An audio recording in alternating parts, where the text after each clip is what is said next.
मित्रों, बुढ़ापे में पति पत्नी को ये दो बातें जरूर जान लेनी चाहिए। बुढ़ापे में बहुत ही काम देगी या फिर काम आएगी। मित्रों, कहते हैं कि बुढ़ापे में पति पत्नी को यह दो चीजें सुखी जीवन देती हैं। हर घर की यही सच्ची कहानी है। नहीं तो बुढ़ापे में पति पत्नी को खून के आंसू रोना पड़ता है। मित्रों, स्वयं भगवान श्री राम ने माता सीता और अपने प्रिय भाई लक्ष्मण को कल्याणकारी कथा को सुनाया है, ताकि समस्त मनुष्य जाति का बुढ़ापे में कल्याण हो सके और बुढ़ापे में समस्त मनुष्य जाति सुखी रहे। नमस्कार मित्रों, आप सभी लोगों से निवेदन है कि इस कथा को और कहानी को सुनने से पहले यदि आप भगवान श्री राम के सच्चे भक्त हैं तो कमेंट बॉक्स में जय जय श्री राम और माता सीता के लिए 2 लाइन लिखकर वीडियो को लाइक करके चैनल को सब्सक्राइब करके बेल आइकन ऑल पर प्रेस कर लीजिए, जिससे आप सभी लोगों को हमारा वीडियो सबसे पहले मिले और आप सभी लोग प्राचीन कथाओं और कहानियों से जुड़े रहें। तो आइए मित्रों, अब कथा को आरंभ करते हैं। एक बार की बात है कि भगवान श्री राम और माता सीता जी अपने 14 साल के वनवास के समय में भगवान के पवित्र धाम एक बार की बात है कि भगवान श्री राम और माता सीता जी चित्रकूट में एक कुटिया बना करके उसी के बाहर बैठ करके आराम कर रहे थे और मनुष्य जाति के बुढ़ापे के विषय में बातचीत कर रहे थे। बातचीत करते समय माता सीता जी के ध्यान में एक प्रश्न आया, तो माता सीता जी ने भगवान श्री राम से कहा कि प्रभु, मेरे मन में एक बड़ा ही विचित्र प्रश्न है जिसका मैं उत्तर आपसे जानना चाहती हूं। भगवान श्री राम माता सीता से कहते हैं कि हे देवी सीता, आप परेशान क्यों हो रही हैं? मुझे बताइए कि वह कौन सा प्रश्न है, मैं आपको उसका उत्तर जरूर बताऊंगा। माता सीता कहती है कि प्रभु, मेरा प्रश्न यह है कि बुढ़ापे में पति पत्नी को कौन सी 2 चीजें सुख देती है। फिर भगवान श्री राम कहते हैं कि देवी सीता, आपने समस्त मनुष्य जाति के लिए बहुत ही कल्याणकारी प्रश्न पूछा है। आपका यह प्रश्न समस्त मनुष्य जाति के लिए बड़ा ही कल्याणकारी और उत्तम प्रश्न है। आपके इस प्रश्न के उत्तर को सुनने मात्र से समस्त मनुष्य जाति का कल्याण हो जाएगा। हे देवी सीता, मैं आपको बताता हूं कि बुढ़ापे में पति पत्नी को वह कौन सी 2 चीज है जो सुख देती है। इस विषय में पति पत्नी के संबंध में बहुत ही कल्याणकारी 2 बातें छुपी हुई हैं। यह 2 बातें ज्यादातर हर किसी मनुष्य को पता नहीं होती हैं, ना ही किसी से आपने कहते हुए सुना होगा।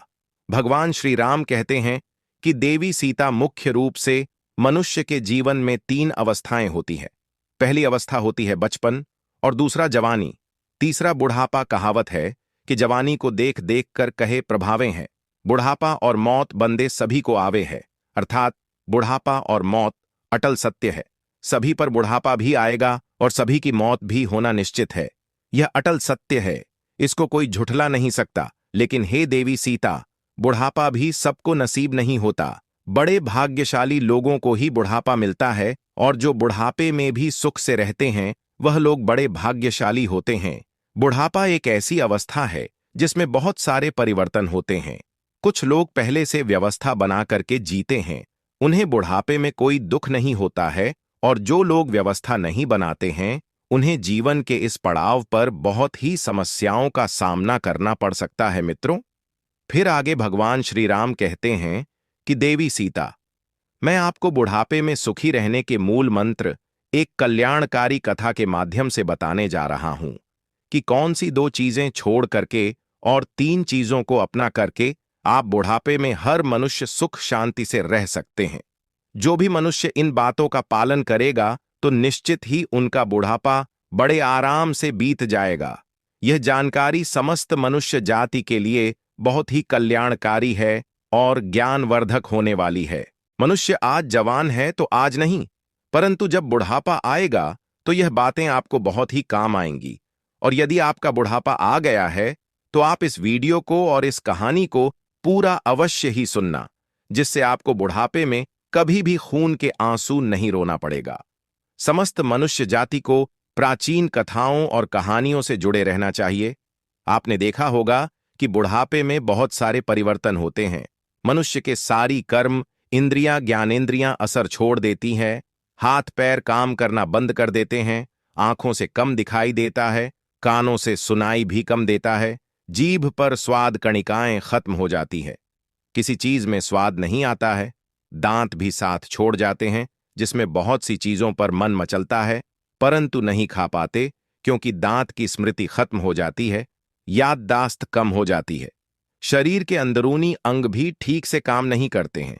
घर में बच्चे स्वयं निर्णय करते हैं तो घर में बुजुर्गों का महत्व पहले जैसा नहीं रहता है। चेहरे पर झुर्रियां आ जाती है, कमर झुक जाती है और कभी कभी तो ऐसा देखने को मिलता है कि घर में बेटे की बहुएं आ जाती है तो बुजुर्गों की चारपाई घर के बाहर निकाल दी जाती है। मित्रों, फिर आगे भगवान श्री राम कहते हैं कि देवी सीता मन में विचार करो, ऐसी हाल में रहकर के बुजुर्ग क्या सोचता होगा कि जिस घर को मैंने इतनी मेहनत और लगन से पाई पाई जोड़ करके बनाया था, आज वही मुझसे छीन लिया गया है।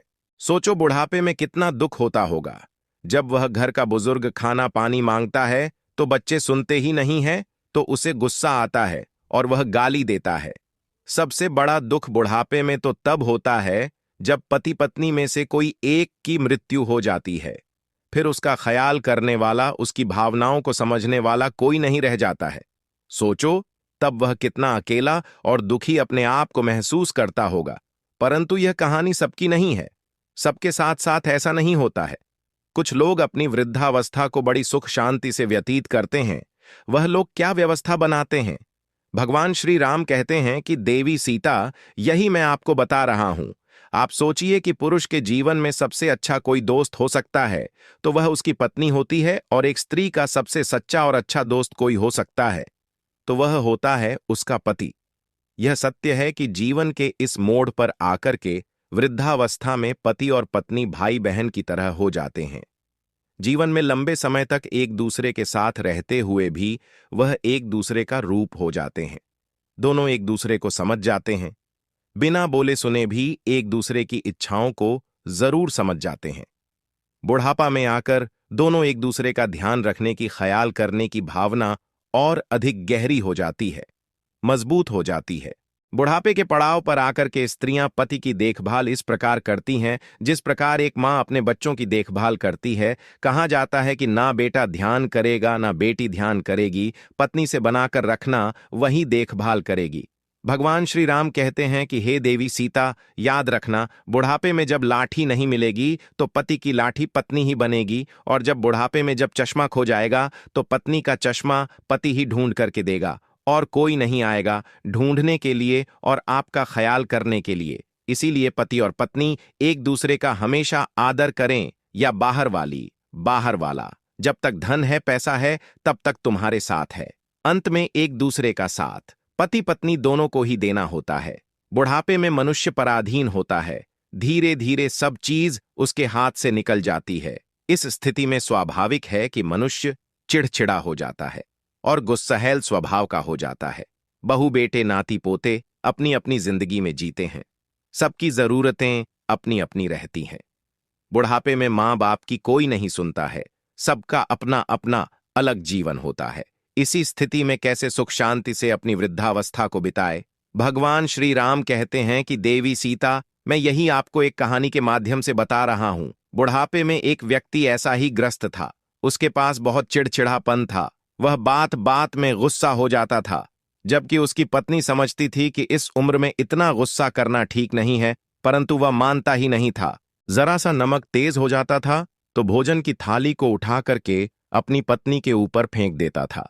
कभी मिर्ची ज्यादा हो जाती थी तो खाने की थाली फेंक देता था। बहुत गुस्सा उसके अंदर था। इस व्यवहार से उसका पूरा परिवार परेशान रहता था। पूरे घर में क्लेश रोज का बना हुआ था। घर के सभी लोग सत्संगी थे। एक महात्मा जी के सत्संग में वह नित्य जाया करते थे। तो एक दिन एक व्यक्ति कहने लगा कि इनको भी उस सत्संग में ले जाया करो। हो सकता है कि सत्संग सुन करके इनके व्यवहार में थोड़ा बहुत परिवर्तन आ जाए। तो घर वालों ने कहा कि ठीक है। घर वालों को बात समझ में आ गई और वह कहने लगे कि इनको भी गुरु जी के पास ले चलते हैं। इनको दुख बताएंगे तो शायद कुछ हल निकल आए, और रोज रोज की किचकिच से तो हो सकता है मुक्ति मिल जाए और घर में क्लेश खत्म हो जाए और सुख शांति आ जाए। तो फिर एक दिन घर वाले बड़ी मुश्किल से उसे मना दना करके उस वृद्ध व्यक्ति को गुरुजी के पास ले गए। उन्होंने देखा कि महात्मा जी गंगा मैया के किनारे एक पीपल के पेड़ के नीचे कुटिया बना करके बैठे हुए थे।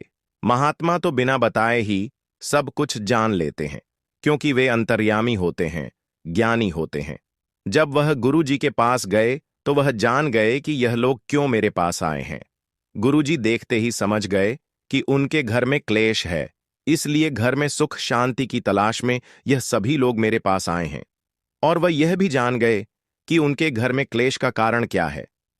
वह दुख से ग्रस्त परिवार जब पहुंचा तो दोपहर का समय था। फिर सभी पहुंच करके गुरुजी को प्रणाम करके वहीं पर अपने अपने स्थान पर बैठ गए। उनके सामने ही आसन पर गुरुजी अपनी कुटिया में कुछ लिखवा रहे थे। उनकी धर्मपत्नी का नाम था लोई माता। अचानक गुरुजी लोई माता से कहने लगे कि हे प्रिय, जरा दीपक जला करके लाओ तो मुझे कुछ खोजना है। तो गुरुजी जब दीपक मंगाए तो वह दुखी परिवार को बड़ा आश्चर्य हुआ कि दोपहर का समय है, अच्छी खासी धूप निकली हुई है, इतना साफ उजाला है और सब कुछ दिखाई दे रहा है, तो दिया मांगने की क्या आवश्यकता थी। तो उस दुखी परिवार ने सोचा कि लगता है संत जी तो मूर्ख हैं या फिर पागल हो गए हैं। भला सूरज की अच्छी खासी रोशनी में दीपक मांग रहे हैं, यह तो बड़े अजीब संत हैं। सभी लोग अपने अपने मन में ऐसा विचार कर ही रहे थे कि तब तक माता लोई जी एक जलता हुआ दीपक लेकर के उन गुरुजी के पास पहुंच गई। उन्होंने चुपचाप दीपक को दे दिया और अंदर चली गई। फिर सब सोचने लगे कि उनकी पत्नी भी क्या खूब है, यह नहीं पूछ सकती है कि क्या पागल हो गए हो। दिन में दीपक मांग रहे हो, दोपहर का समय है, इतनी अच्छी खासी रोशनी है, इतना बढ़िया धूप है, फिर भी दीपक क्यों मांग रहे हो। वह बुजुर्ग आदमी बड़ा आश्चर्यचकित होकर के सोचने लगा कि मैं कहां आ गया पागलों के पास।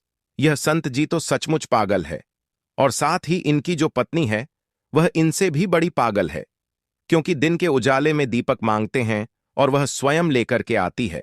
यह पागल मेरे घर में सुख शांति कहां से लेकर के आएगा, ये मेरे घर के क्लेश को कैसे खत्म करेगा, ये मेरा बुढ़ापा को कैसे सुखी करेगा। उसके मन में अनेकों सवाल बार बार उठते जा रहे थे, परंतु उसने कुछ नहीं कहा, अपने गुस्से में बैठा रहा। तभी गुरुजी उसके मन की बात समझ गए कि गुस्से से या फनफना रहा है और हमको पागल समझ रहा है, और मेरी पत्नी को भी इसने पागल जान लिया है। इसने जान लिया है कि गुस्सा इसीलिए आ रहा है कि एक भी सवाल क्यों नहीं। इसकी पत्नी ने पूछा। उसके के लिए गुरुजी सब जान गए थे, परंतु बेपरवाह होकर के दीपक की रोशनी में कुछ लिखते रहे।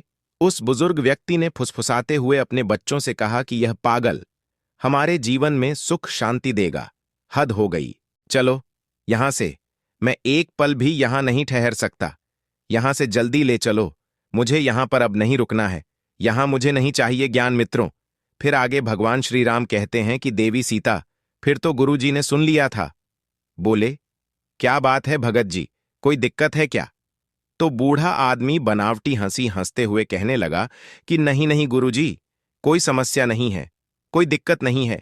आपके दर्शन करने आए थे, सो दर्शन हो गए, तो अब हमें चले जाना चाहिए, यहां से आज्ञा दीजिए। गुरुजी कहने लगे, अरे भाई, तुम हमारे पास आए हो और हमारे अतिथि हो, बिना अतिथि के सत्कार के कैसे जा सकते हो। और उन्होंने माता लोई जी को आवाज दिया, तो माता लोई जी तुरंत बाहर आई और हाथ जोड़ करके खड़ी हो गई।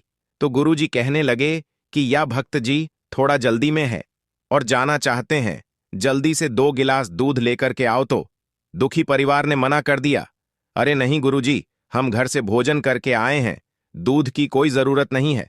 परंतु गुरुजी कहने लगे कि आप हमारी कुटिया में पहली बार आए हैं, बिना अतिथि सत्कार के आप कैसे जा सकते हो। तो बूढ़ा आदमी चुप हो गया। तो पत्नी बिना कुछ बोले, बिना कुछ पूछे अंदर गई और 2 गिलास दूध लेकर के वह वापस आ गई।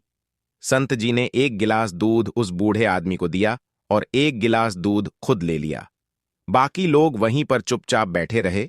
तो जैसे ही उस बूढ़े आदमी ने दूध का एक घोंट पिया, तो दूध इतना नमकीन और कड़वा था कि उसकी उल्टी करने का उसको मन हो गया। दूध में नमक ही नमक भरा पड़ा था। उसका मन हुआ कि दूध को इस संत के मुंह पर उठा करके फेंक दूं। उसका तो रोज का यही स्वभाव था, कभी मिर्च ज्यादा लग जाए तो खाने की थाली उठा करके फेंक देता था, और कभी यदि नमक ज्यादा मिल जाए तो उस भोजन की थाली को फेंक देता था। तो उसने गुरुजी को गुस्से से देखा। गुरुजी तो बड़े ही सहज स्वभाव से बड़ी शांति के साथ दूध को पी रहे थे। उनके चेहरे पर ऐसा कोई भाव ही नहीं था। बुजुर्ग आदमी अंदर से जल भुन गया और बोला, तो कुछ नहीं, परंतु वह मन ही मन कहने लगा कि आज मेरा यह बालक मुझे यहां पर लेकर के आया है। पर यह महात्मा तो सचमुच कोई पागल आदमी है। हद हो गई और गिलास वहीं पर रख दिया और गुरुजी से कहने लगे कि संत जी, आप आज्ञा दे, हम चलते हैं। तभी वह संत कहने लगे कि शायद तुम कोई दुख लेकर के आए थे, परंतु तुम अपने आने का कारण तो बताए ही नहीं। ऐसे कैसे जाओगे? कोई दिक्कत हो तो बता दो, शायद मैं कोई हल निकाल सकूं। तो फिर वह बूढ़ा आदमी कहने लगा कि संत जी छोड़िए, आप क्या हल निकालेंगे? आए तो थे हम दुख ही लेकर के, परंतु अब जा रहे हैं। हमने सब देख लिया कि तुम्हारे बस की कोई बात नहीं है। गुरुजी ने कहा कि अरे, जब दुख लेकर के आए थे तो बताने में कौन सी परेशानी हो रही है? बताओ कि तुमको कौन सा दुख हो सकता है, कुछ तो समाधान निकल ही जाएगा। उसकी बात सुनकर के बूढ़ा आदमी कहने लगा कि पूछते हो तो बता ही देता हूं। वैसे मुझे लगता नहीं है कि तुम्हारे पास कोई हल होगा मेरे दुख का।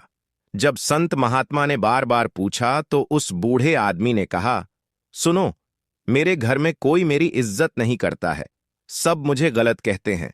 घर में बड़ी क्लेश और अशांति है।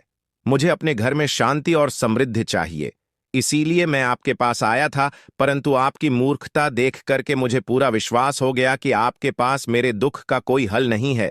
मेरे घर में शांति लाने के लिए आप कुछ भी नहीं कर पाओगे। उसकी बात सुनकर के गुरुजी मुस्कुराने लगे और कहने लगे, हम जानते हैं कि तुम्हारे घर में अशांति है और क्लेश रहने का क्या कारण है, परंतु शायद अभी तुम समझे नहीं। उसने कहा, तो गुरुजी ऐसे क्यों कह रहे हो? वह बूढ़ा आदमी कहने लगा, गजब बात है, आपने हल भी बता दिया, परंतु जब से हम आए हैं तब से आपने एक शब्द तक नहीं कहा, पर कैसे बता दिया? तभी संत जी कहने लगे कि सुनो, याद करो, जब तुम आए थे तो मैं तुम्हारे सामने ही अपनी पत्नी से जलता हुआ दीपक मैंने मंगाया था। उस समय दोपहर की धूप थी। उसने बोला, हां, मंगाया था। गुरुजी कहते हैं कि मेरी पत्नी ने तुरंत मेरी आज्ञा का पालन किया और बिना कुछ पूछे बिना कुछ बोले हमारी आज्ञा का पालन करते हुए वह जलता हुआ दीपक लेकर के आ गई थी। उन्होंने यह तक नहीं पूछा कि दोपहर है, फिर भी इस दीपक की कौन सी जरूरत है। उन्होंने वही किया जो हमने उससे कहा था। कोई सवाल तो नहीं किया, कोई टोका टाकी तो नहीं की। बूढ़ा आदमी कहने लगा, हां, इसी का तो मुझे ताज्जुब हो रहा है। तभी गुरुजी कहने लगे कि इसके बाद फिर हमने दूध मंगाया। हम जानते हैं कि हमारी पत्नी ने शक्कर के स्थान पर दूध में बहुत सारा नमक डाल दिया था।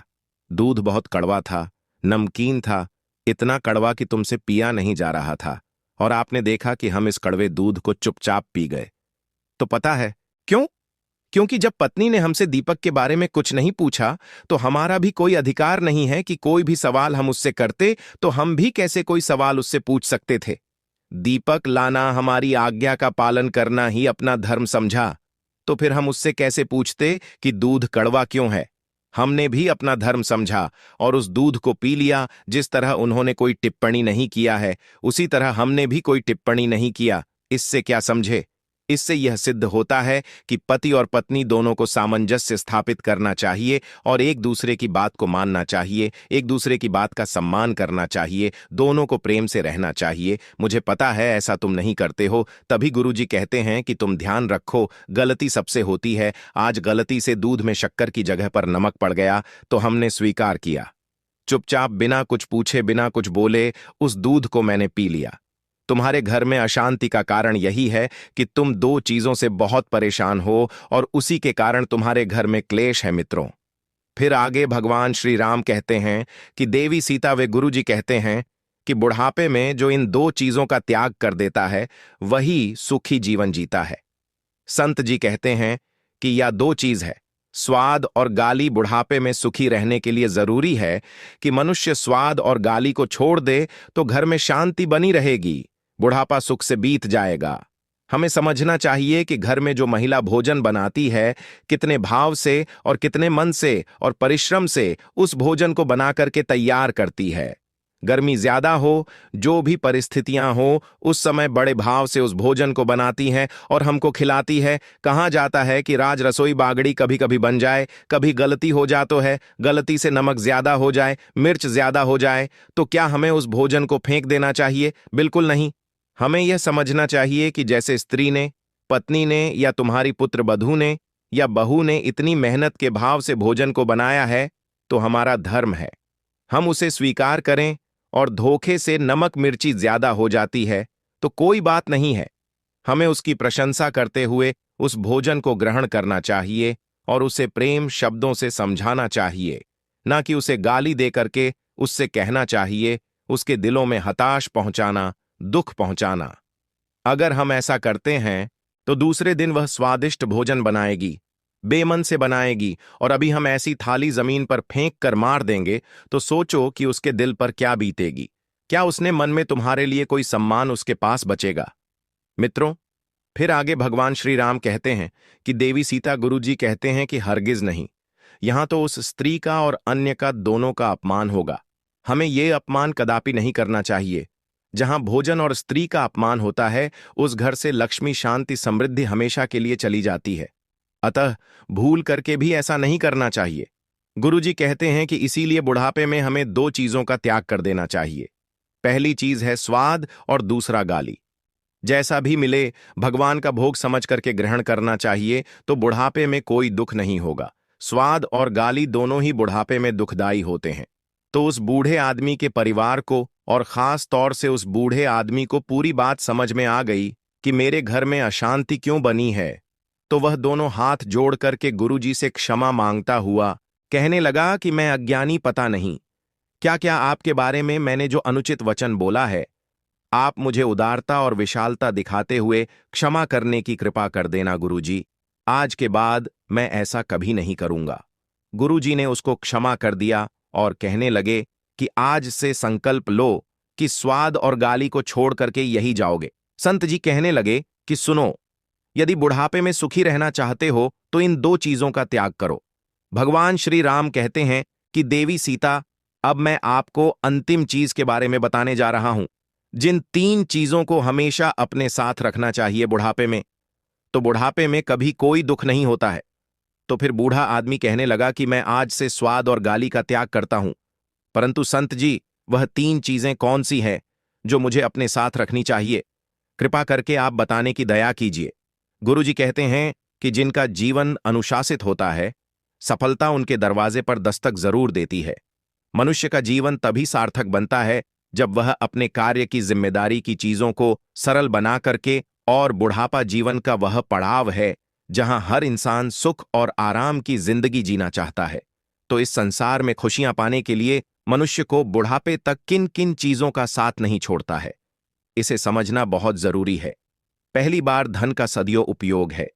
धन ऐसी चीज है जो अपने और पराये के बीच का फर्क समझा देती है। जब तक आपके पास धन है, रिश्ते सब जगह आपकी पूछ और इज्जत होगी, परंतु जब धन नहीं होता है तो अपने भी साथ छोड़ देते हैं। यह दुख तो बुढ़ापे में और अधिक बढ़ जाता है, जब आदमी ढलती उम्र में होता है। इसलिए धन का सदा सदा उपयोग करना चाहिए। धन की बचत करेंगे तो बुढ़ापे में आपको किसी के सामने हाथ फैलाने की जरूरत नहीं पड़ेगी। साथ ही ध्यान रखें कि संपूर्ण धन पर कुंडली मार करके बैठ जाना भी बुढ़ापे में दुखदाई होता है। दूसरी बात है अनुशासन। अनुशासन अभ्यास से ही आत्मविश्वास का जन्म होता है। जो इंसान अपना हर काम समय पर करते हैं, अपनी दिनचर्या को अनुशासित ढंग से जीते हैं, उन्हें कभी किसी पर निर्भर नहीं रहना पड़ता। वह अपने हर लक्ष्य को प्राप्त कर ही लेते हैं। शुरुआत से ही मनुष्य को अपने काम को सही समय और सही तरीके से करने की आदत डालना चाहिए, तो उसे बुढ़ापे में दुख सहना नहीं पड़ेगा। समय के अनुसार खान पान, तय समय पर सोना जागना, व्यायाम करना, हर काम को निश्चित समय पर करना अच्छे स्वास्थ्य के लिए बहुत जरूरी है। अनुशासन का साथ कभी नहीं छोड़ना चाहिए। सत्य मार्ग पर सदैव चलना चाहिए। जब आप सत्य मार्ग पर चलेंगे तो यदि आपके घर परिवार वाले साथ नहीं देंगे तो भी आपका साथ भगवान देंगे। आपके बुढ़ापे की लाठी स्वयं ईश्वर बनेगा। मित्रों, फिर आगे भगवान श्री राम कहते हैं कि देवी सीता, इस प्रकार से संत जी ने बताया कि बुढ़ापे में वह कौन सी दो चीजें हैं जो सुख देती है। भगवान श्री राम ने माता सीता जी के माध्यम से इस कथा को समस्त मनुष्य जाति को सुनाया है, ताकि बुढ़ापे में समस्त मनुष्य जाति सुखी रहे। मित्रों, यह जानकारी आप लोगों को कैसी लगी? आप लोग कमेंट में अवश्य बताइएगा। और वीडियो को पूरा देखने के लिए आप सभी लोगों का धन्यवाद।